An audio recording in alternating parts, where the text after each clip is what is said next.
வணக்கம். அன்பு நண்பர் இளையராஜாவோட தயாரிப்பில் நரேந்திரமூர்த்தியுடைய இயக்கத்தில் நான் ஒரு படம் பண்ணுறேன். ரொம்ப வித்தியாசமான கதைக்களம். இதில் எனக்கு ஜோடியாக கோவை சரளா நடிக்கிறாங்க. ஏற்கனவே நாங்கள் ரெண்டு பேரும் பெரிய மனுஷன் ஒரு படத்தில் நடிச்சிருக்கோம். அதுக்கப்புறம் இந்த படத்தில் தான் ஜோடியாக நடிக்கிறோம். நிறையா படத்தில் நடிச்சிருக்கோம். ஆனால் இது ரெண்டாவது படம். ரெண்டு பேருக்குமே ரொம்ப பிரமாதமான கேரக்டர். எங்களோட வெற்றி நடிக்கிறாரு. நல்லா வளர்ந்து வரும் ஒரு இளம் கதாநாயகன் அவர். அதே மாதிரி எம்எஸ் பாஸ்கர் பல வெரைட்டியான கேரக்டர் பண்ணி அசத்திட்டு இருக்காரு. இவங்கெல்லாம் சேர்ந்து இந்த கூட்டணியில் அமையிற இந்த படம் உண்மையிலேயே ரொம்ப வித்தியாசமான கதைக்களத்தை அடிப்படையாக கொண்டது. அதனால இந்த படத்துக்கு நான் உடனே டேட்டு கொடுத்து ஜனவரி 19ஆம் தேதியே இந்த படத்தினுடைய ஷூட்டிங்கில் நான் கலந்துக்க போகிறேன். இந்த படத்தினுடைய துவக்க விழாவில் வர முடியல. நான் இங்கே ஹைதராபாத்தில் மணாலி அப்படிங்கிற ஒரு தெலுங்கு படத்தினுடைய ஷூட்டிங்கில் இருக்கிறேன். தவிர்க்க முடியாமல் அப்படி அமைஞ்சிருச்சு. இது சினிமாவில் சகஜம். இந்த படம் மாபெரும் வெற்றியடைய வேண்டும் என்று மனமாற வாழ்த்துகிறேன். நன்றி, வணக்கம்.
வணக்கம்.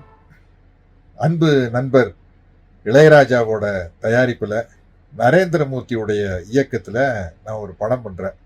ரொம்ப வித்தியாசமான கதைக்களம். இதுல எனக்கு ஜோடியா கோவை சரளா நடிக்கிறாங்க. ஏற்கனவே நாங்க 2 பேரும் பெரிய மனுஷன் ஒரு படத்துல நடிச்சிருக்கோம். அதுக்கப்புறம் இந்த படத்துல தான் ஜோடியா நடிக்கிறோம். நெறையா படத்துல நடிச்சிருக்கோம். ஆனா இது 2வது படம். 2 பேருக்குமே ரொம்ப பிரமாதமான கேரக்டர். எங்களோட வந்து வெற்றி நடிக்கிறாரு. நல்லா வளர்ந்து வரும் ஒரு இளம் கதாநாயகன் அவரு. அதே மாரி எம்.எஸ். பாஸ்கர். பல வெரைட்டியான கேரக்டர் பண்ணி அசத்திட்டு இருக்காரு. இவங்கெல்லாம் சேர்ந்து இந்த கூட்டணியில வந்து அமையிற இந்த படம் வந்து அ உண்மையிலேயே ரொம்ப வித்தியாசமான கதைக்களத்த அடிப்படையா கொண்டது. அதனால தான் இந்த படத்துக்கு நான் உடனே டேட் குடுத்து ஜனவரி 19ஆம் தேதியே இந்த படத்தினுடைய ஷூட்டிங்ல நான் கலந்துக்க போறேன். இந்த படத்தினுடைய துவக்க விழால வர முடியல. நான் இங்க ஹைதராபாத்ல மணாலி அப்படிங்கிற ஒரு தெலுங்கு படத்தினுடைய ஷூட்டிங்ல இருக்கிறேன். தவிர்க்க முடியாம அப்படி அமைஞ்சிருச்சு. இது சினிமால சகஜம். இந்த படம் மாபெரும் வெற்றியடைய வேண்டும் என்று மனமார வாழ்த்துகிறேன். நன்றி. வணக்கம்.